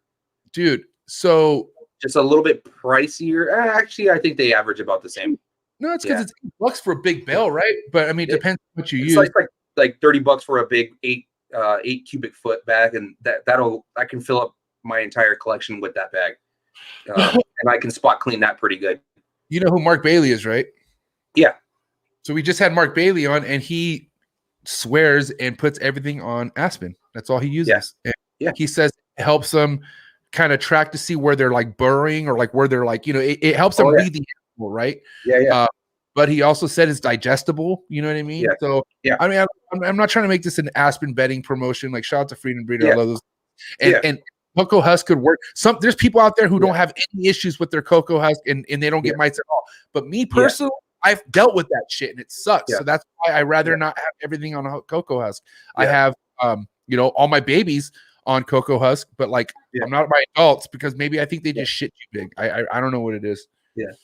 But, and I'm seeing some of these comments and I get a lot of people say, put it in the freezer, but who has the freaking space to throw a big ass block in the freezer unless you've got a big freezer, that you keep your frozen. It just wasn't practical for me to try to do that. For multiple bags. After having mites a few times, fuck that, man. That could be legitimate. No, but like, shout out to Jeff, because that could be a legitimate thing. Like you think they're just living in the cocoa husk and that's what it is? Yeah. Well, if you freeze anything, it'll kill off whatever is alive in there. Yeah. Yeah, but like, if you don't like the fact that I'm not freezing it, right? You think that's what it is? Like there's somehow them growing and being born in that cocoa husk? Gotta be, man. It's gotta be. Yeah. Wild. Yeah. Wild. Yeah. But I mean, listen, I've always, paper does suck sometimes because it does reek, as soon as they shit. Oh, yeah. And it could flood, dude. With that animal freaking pisses like hell, that shit will flood the full floor. Or if you've ever had them fucking piss and shit and tip their water bowl, oh man. I look at them like, you did it. Why you did this to yourself? Well, now you're and they're all on top of the water bowl trying to keep themselves from getting wet. God, it's like, bro, you dumbass python. Why the fuck did you do that? Ticks, bro, they don't care. They'll just sleep in it. They'll just be like poop in the water bowl too. Yeah, oh yeah, exactly, dude. Oh my god, ticks are the worst, bro. I love them. I love them to death, but Jesus, like they're the ones that could really damper my day, like because I could have the whole room clean and I could like, what's that smell? And I'm like, oh my god, it knocked the water bowl over too. Now there's fucking everything. Like I have swamp. Literally, exactly the swamp, bro. And I'm talking about like a 10-foot snake here. Okay, I'm not talking about a fucking little fucking 6-foot. Jeez. I respect whoever keeps a generous amount of reticks that are sized up, because like I couldn't see myself doing that. Yeah, fuck, no. I'm getting rid of all of mine. I have 8 of them, and they're all going. I don't blame you, bro. Because listen, I tell you what, man, I got really sad, bro. Because like, look, at the end of the day, what does a ball python do in its life? It hides from everything. It wants to go to the most darkest, most fucking located place and just chill and eat whenever it can. They're happy like that. Ticks, bro, they actually like to fucking climb shit. Like they're really active snakes. And I learned that by going over to Brian Barczyk's Reptarium, and he pulled out Lucy, a big ass 18-foot retic. And as soon as we were done with her, we put her back. He has this huge ass tree, and like fake tree, and she climbed the top of the tree, and she was just chilling. And I'm like, damn, man, I got my snake in this 4x2. You know what I mean? Like, I just feel like, I don't want to breed with ticks. Definitely don't want to do that. I don't need to do that. So and I don't have room for. I don't have time, nor do I have space that I don't want to give up for gigantic pets. So as much as it saddens me. But I got to part with them, bro. I'm just, I'm good. It's a lot of work, and I've been putting in work. Been bit. I got nerve damage in my pinky from one. Like I'm good, bro. Like I don't blame you, man. I don't blame you not one bit. And there's somebody out there that will fucking happily take them in too. So but I don't blame you. I just can't see myself picking up mounds of shit, dude. Dude, and I'll tell you what, I have a Burmese who's like, she's big. She's my biggest snake. Dude, she shoots solid as fuck all the time. Like, she shoots nice. Like a champ, bro. But every now and then there's that big river of piss that comes in, and it's just like, bro, it's a lot. Like it's like, because you even said ball python could do it a lot, like a big female. Yeah. Oh, they can, dude. Yeah. Yeah. Those you see that end of their tail just start building up. You're like, oh, it's coming, dude. And they do. I've noticed that they also drop a urate before they lay too. Have you noticed that? I've seen that. Yeah. Yeah. It's kind of like I look at it as like their water broke. Yeah. I've been taking, because I've keeping track. I'm like, I know they'll do their pre-lay shed. And some pre-lay sheds take longer than 30 days. Like they'll go up to 45 days sometimes, right? But I've noticed once I see a white urate or something, like something came out of her, I'm like, fuck, here they come. They're gonna come. Yeah. So I mean, I noticed that kind of pattern. I don't know if you have or not. I haven't paid much attention, but now you pointed out, because I do see, when they nest, and you'll see the urates around on the corners of the tub. 1 or 2, right? Yeah, right. Yeah. No, for sure. It's crazy, bro. So I got to ask you real quick. What is one of your most anticipated clutch of the year? Like something that even if it's a fucking shot in the dark, I still want to hear it. What's something you're hoping that hits for you this year? Let's see. Fuck, man. I've got a lot of stuff, man, that I've been pairing this year. But I put a blackhead hypo to a, so he's a blackhead, what we think is a super red gene, because he's definitely a lot more red than my other female hypo red gene blackhead. But I put a blackhead hypo red gene male to a pastel leopard hypo female, and it's not too crazy powerful. But if I can hit a blackhead leopard hypo, that would make me super happy. God. So I'm most excited for that one, even though it's not the most powerful breeding I've got going on. I just think visually, I think they're going to come out fucking sick, dude. But I'm also excited for that to potentially get the super blackhead freeway too. So amongst many other things. That's going to be nuts. The super blackhead freeway. Yeah. I've also been pairing a blackhead Mojave het pied to a pastel enchi pied. So I'm excited to hopefully get my feet wet with the blackhead pied stuff too this coming season. You're not it's hard to remember everything off my hand, dude. Let's see. Bunch of clown stuff. You know, I threw a Gotham male to a pastel clown female, so we can get some more visual clown stuff. And he's a female maker on top of it too. So that's awesome. What else? I threw a blackhead yellow belly to a puma, so we can get some blackhead pumas. I threw my acid orange dream blitz male to a firefly female. That asshole's been a fucking horrible eater, man. My fucking acid orange dream blitz guy, horrible eater, man. But he got a good 3 locks in with that female firefly, so hopefully they do some work there. But yeah, I got a bunch of others that just, I mean, I put some het puzzle stuff to some het puzzle stuff, some other clown stuff. I threw that male Krypton that's het desert ghost to a visual banana clown female. So hopefully that takes off too. That's really all I can really think about offhand right now. But some other stuff. I know I paired a bunch of other stuff too. It's all tracked in the snake room. So if baby Jesus were to come down from heaven right now and say, you got to pick one, what's the most exciting one? Which one would it be? Oh shit, dude. Fuck. The money shot, dude, everything you just said is, I mean, I understand why it's probably difficult because you got so much fucking crazy shit, but there has to be a favorite. Like there has to be.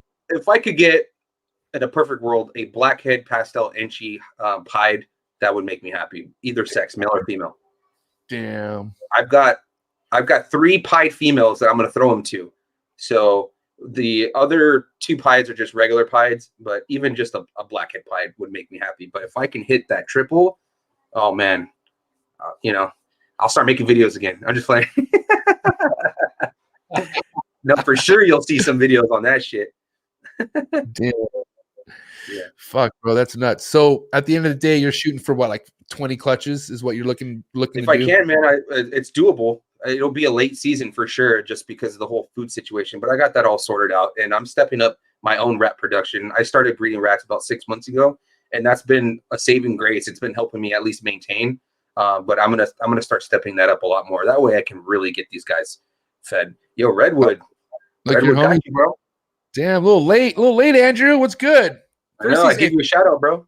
First, he's too early yesterday when nobody was around, and now he's too late. Dog, what's good? Yeah. But yeah, man. That's dope. Andrew's good. He's a good dude, man. You guys need to go follow him. Yeah, definitely go follow the homie Andrew. He's definitely he's an up and comer for sure, 110%.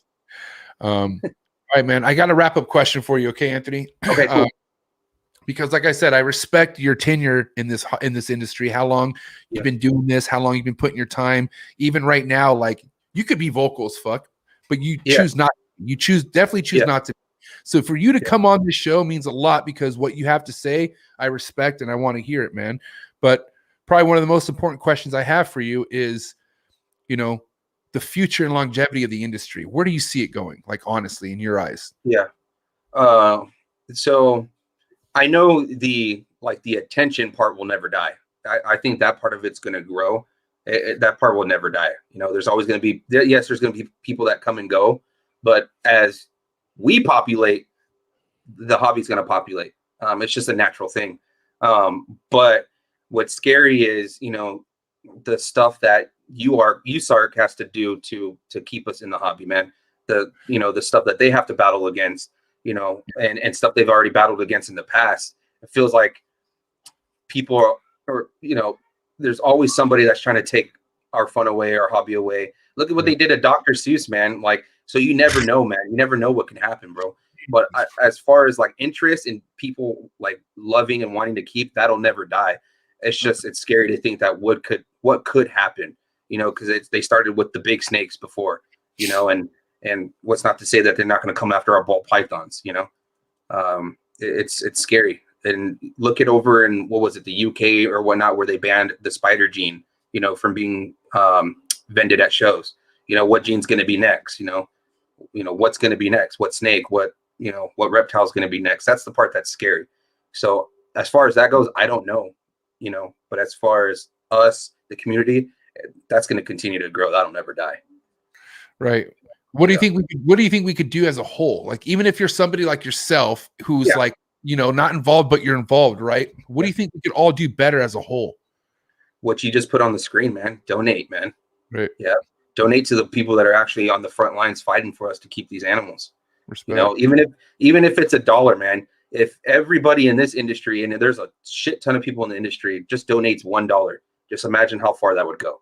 You know, you spend, you know, $5 at Starbucks for a drink that you really don't need, but you enjoy it. Why not donate $2-3 to USARC? You know, that's the way I see it. Yep. Yeah. Respect. Yeah. Fuck, man, this has been a good time, bro. You're definitely, like, Anthony, I would have to say, man, you're like, in my eyes, the way I look at this podcast, like I don't give a fuck how many times I bring somebody on, because I like to bring people on I fuck with, somebody I could really just get information and share it with. And this is what I like to call a round 2 worthy episode. Like, I want to bring you back on. I want to because we barely scratched the surface, bro. Like, you know what I mean? Oh, for sure, dude. Fucking few more hours.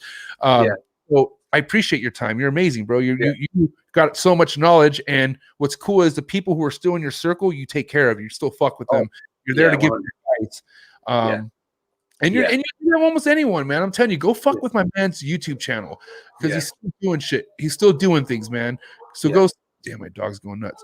But anyways, now, hey, before you dip out though, we'll have to say, bro, we got hot seat questions, so you just can't leave. Like, you just no, we're good, dude. Let's get it, bro. All right, so get it, bro. This has been a great episode, but we got to serve them hot seat questions for my man Anthony.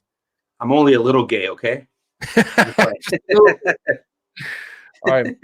I don't need an explanation. Just shoot these out, all right? Just spit them out for me. You ready? You got it, dude. All right. Hot seat questions from the homie Anthony. Frozen thought or live? Live. A cutter or no cut? Cut. Big flexor or no flexor? Big flex. Baseball or football? Football.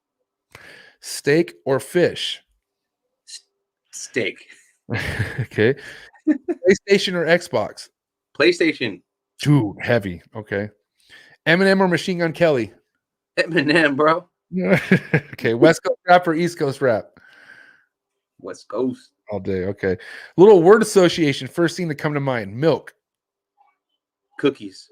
Cocoa. Chips. Stuck shed. Water. Substrate. Aspen. Instagram trolls. I love them. Woo! Haters make you famous, baby. All right, one thing has to go, and I mean forever and ever, ever. It might be tough because you got a legit fucking, you know, good thing going on over there, but we'll see. Instagram or Facebook? Got to pick one. Gone forever. Instagram could be gone forever. Damn! That's some OG shit right there. Yeah. That's some OG shit. Yeah. You don't hear that answer a lot. I think I could count on 2.5 fingers how many people actually said that. But respect, bro. I respect it. Anthony Zavala, baby. Thanks, bro. Hey, listen, you've had some people, you know, I don't really do these on Sundays, so I'm surprised how many people tuned in on a Sunday, but a lot of people fucking with you out there. Comments going nuts. What do you got to say to all your supporters out there, bro? Yeah, dude. Low key, I mean, you probably see me look to the side kind of this whole thing, man. I've been reading your comments. I just didn't want to interrupt, you know, MJ. But you know, you guys support me, dude, and it's cool to see that a lot of you guys feel the very same exact way I feel with the whole social media thing. You know, everybody wanted to be rock stars, this and that. And again, I don't hate the hobby. It's just there's a lot of that stuff that I see that just pushes me away from it, and I kind of want to be kind of low key, resurface when the babies start hatching and stuff like that. But I do want to make more videos for you guys, and you know, this is probably the push I needed to get out there and do a little bit more. So thanks, MJ. I really appreciate it, dude. Seriously. You're the man, bro. Like I said, we'll be in touch, and don't from each other. We need to kick it, bro. We need to hang out. No, facts, dude. Yeah. So, I know we had conflicting schedules, dude. Dude, this guy's been trying to get me on here for like 6 months minimum, like at least. Grinding. grinding. Yeah. And dude, I thank you for not giving up, dude, because you would still check in every now and again, like, dude, we gotta get you on here. So yeah, man. I know the gems, bro. And like I said, I wanted to bring you to the table because there's new waves of things, and what do people see when they first come in? The ones who are showing their faces the most, right? Yeah. And but there's just motherfuckers who should not be slept on, and you're one of them for sure, hands down. So I feel like whenever you're ready to come back and come aggressive, I think motherfuckers will be ready, especially after this show. So thank you. Much love, bro. We'll be in touch, okay? Okay. Sounds good, man. See you later. But damn, homie Anthony Zavala, Granddaddy Herps. That's a wrap with the big homie. Great show. I knew this was going to be a great show, man. But thank you so much, everyone who tuned in, everyone who spent time on their Sunday to come hang out and talk to the homie Anthony. It was really good times, man. So I appreciate it. If this was your first time tuning in, please do your boy a favor. Hit the subscription button. Leave me a comment. Let me know how you like the guests. Let me know how you're liking the shows.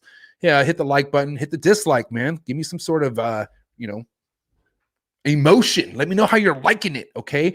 If you want to support this channel further than a subscription, come join the Trap family, man. We got a Patreon family that we're growing. It's getting bigger by the day, and we have a Sunday trap session going down this tonight, 6 o'clock Pacific Standard Time. So if you want to join in, you want to get a fucking Trap University session in, hit the link below, join the Patreon page, and let's see what it's all about. It's going to be great, man. So shout out to all my Patreon family, by the way. Much love. I love you guys. Shout out to all my trappers, all my viewers, all my supporters. You guys, man, it's all about for you guys, man. This is all about you. It's all about the guests.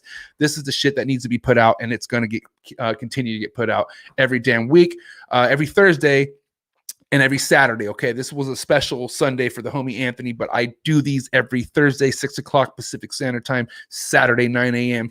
Pacific Standard Time. Okay, Trap Clip Tuesday is coming out, and I might actually fucking start dropping some vlogs again. You know what? I might actually start dropping some vlogs again. We'll see. Leave a comment below. Let me know if I should start dropping some vlogs again. Let me know if you guys want to see me do some some daily trap shit and put it out there for you guys. I don't know. We'll see how I feel. You guys.